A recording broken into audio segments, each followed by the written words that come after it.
Good morning. Good morning. Thanks for joining me today with another exciting topic.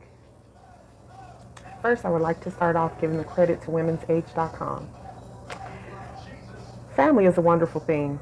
Um, they are there for us through thick and thin, usually. Happy times and sad ones. And sometimes, it feels like sometimes it feels like they're the only people who truly get you. And then there's times it's not. But what happens when toxic family members begin to take over? Have you ever had that happen to you? Well, here are some toxic family quotes that might resonate with you. They certainly resonate with me.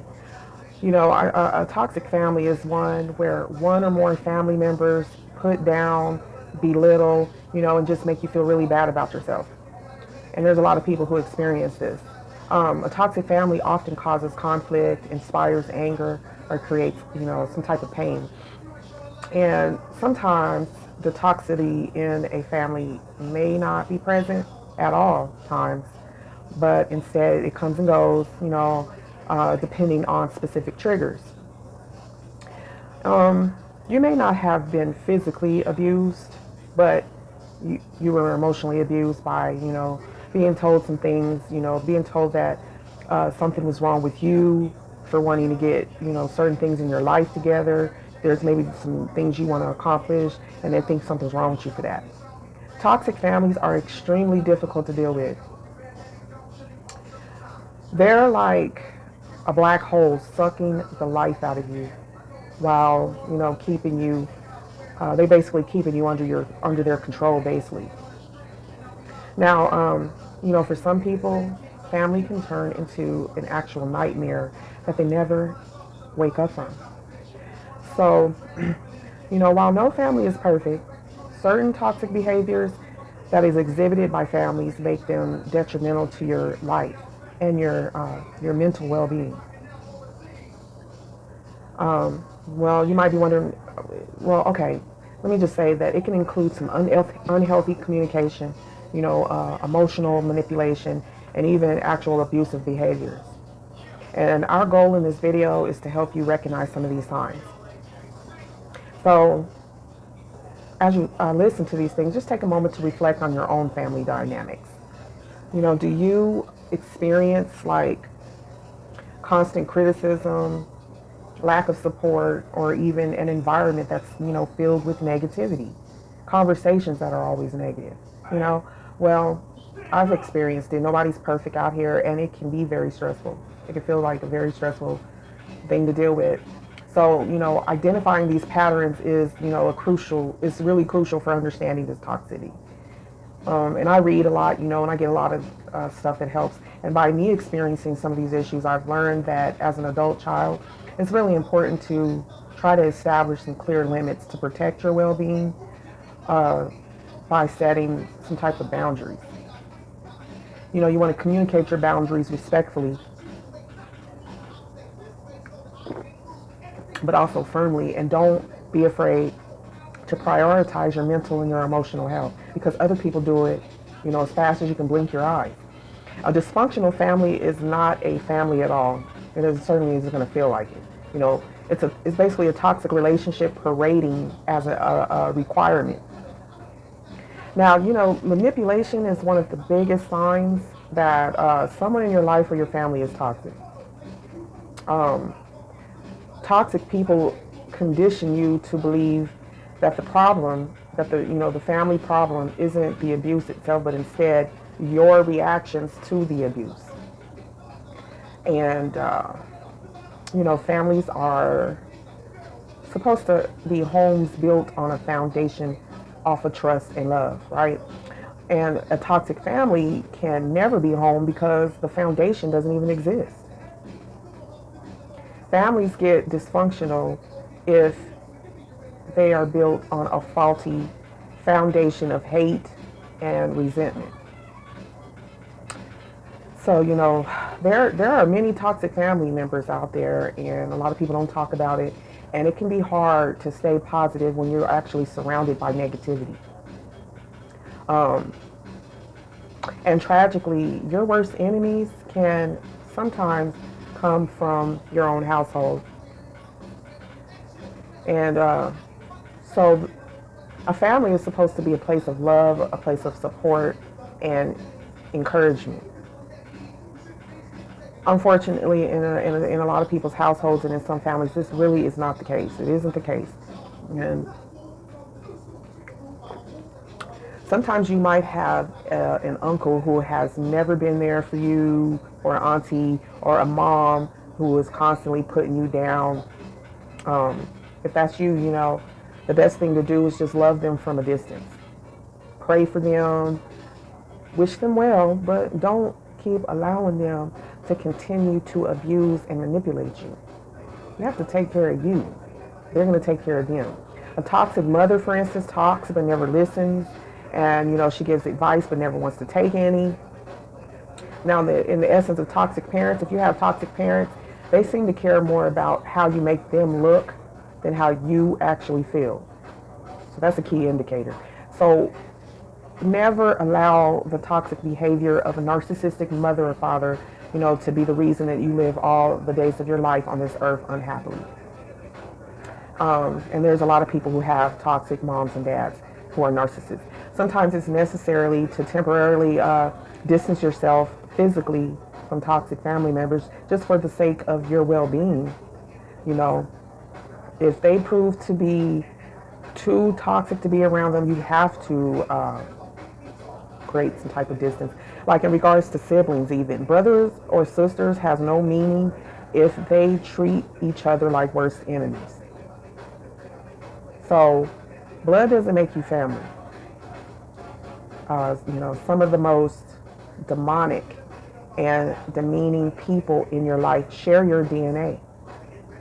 And, parents were often called the most important role models for their children, according to researchers and therapists.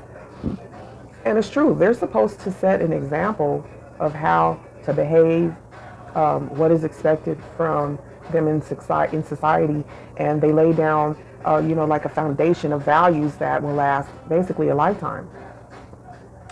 And however, some parents some parents forget about the lessons they should be teaching their kids or leading by example, and instead focus on themselves.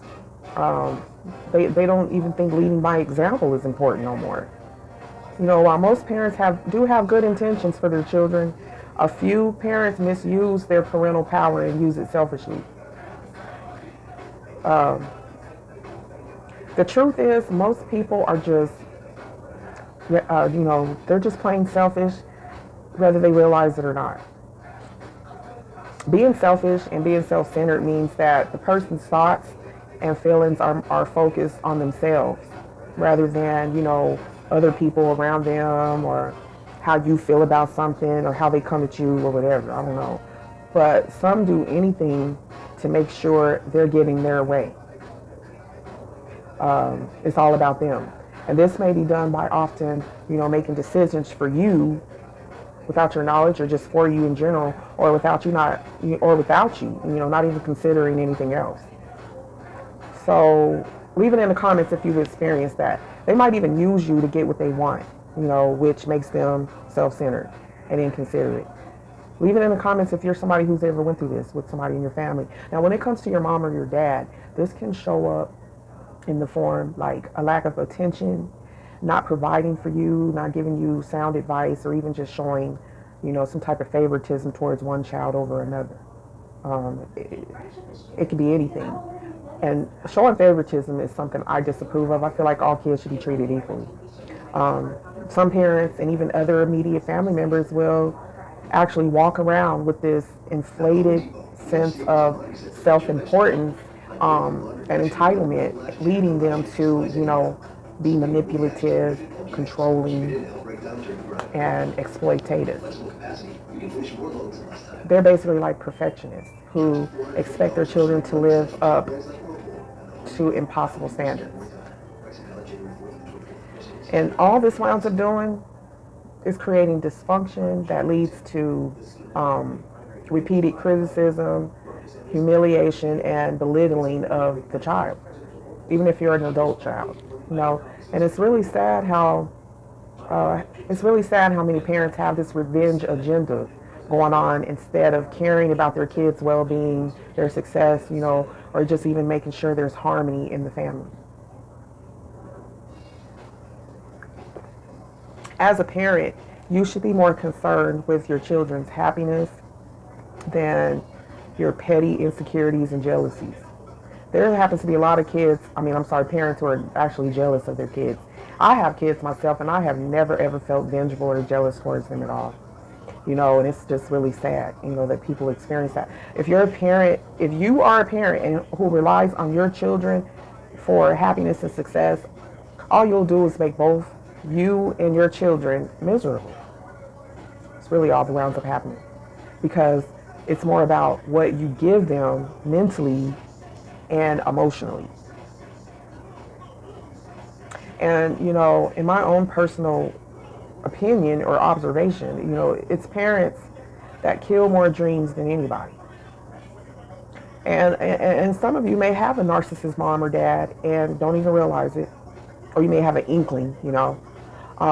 But a narcissist parent is easily frustrated by, you know, a healthy, independent child that they really can't control through, you know, parental emotional manipulation. They'll get irritated, they get upset, you know, they'll get mad at you for some of the craziest reasons.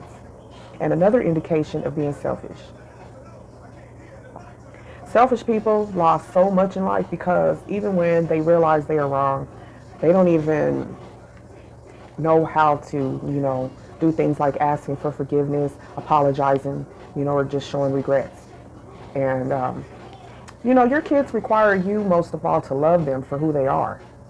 You know, not to spend your whole time trying to correct them or putting them down or making them like their opinion does not absolutely matter.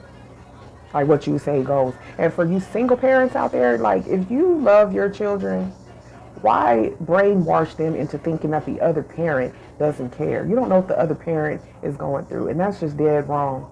You know, leave your pride, your ego, and your narcissism somewhere else. Don't leave it with your kid, because the reaction you're going to get is probably not what you want in the end. You know, and you'll definitely be creating distance for sure, and it'll be all your fault. You know, being a parent is hard, but at some point you have to step back from your child's life in order to maintain your own sanity, and probably theirs too. And so I'm going to wrap this video up. In conclusion, breaking free from toxic family dynamics is a journey and requires some patience, which a lot of people don't seem to have either. But it's about recognizing the toxic patterns, you know, setting some boundaries, and of course seeking support and prioritizing your own well-being. Remember, you have the power to create a healthier and happier life for yourself.